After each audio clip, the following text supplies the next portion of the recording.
বিপদে পড়ে যাবো। এক মাসের মধ্যে আমি তোর এই টাকা মন্দিরা মন্দিরা বলি ব্যাপার আমার আলমারি দরজা খোলা, তার ভেতর থেকে একটা 50,000 টাকা বান্ডেল ওলাও।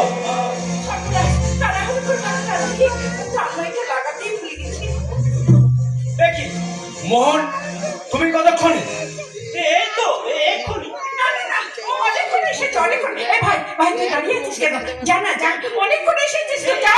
ঠিক আছে, এই যাচ্ছি আমি। কি ব্যাপার, এসে সঙ্গে সঙ্গে চলে যাচ্ছ?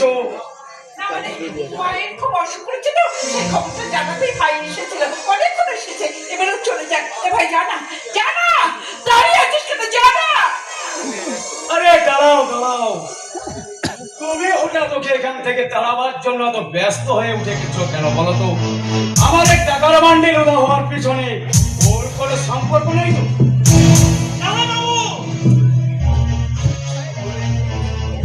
কি বলছো তুমি? কি বলছো? আমি আবার এই তোমার এই বাপের বাড়ির এই সমস্ত ছোট লোকগুলোকে ঠিক সহ্য করতে পারি না। জামাই বাবু, তোমার হাব ভাব দেখে আমার ডাউট হচ্ছে তোমরা বলে কিছু একটা গন্ডগোল বানিয়েছো। দেখি দেখি তোমার ব্যাগটা দেখি। দাঁড়িয়ে আছিস কেন?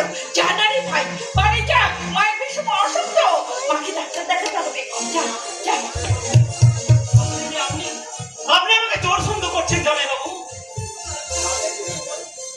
না, দেখি দেখি ব্যাগটা।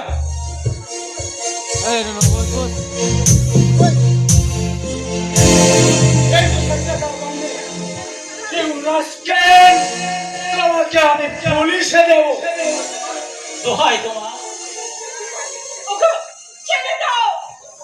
ওর কোনো দোষ নেই, মায়ের ভীষণ অসুখ করেছে, অপারেশন করতে টাকার দরকার, তাই তোমাকে না জানিয়ে ওই টাকাগুলো আমি ওকে দিয়েছি।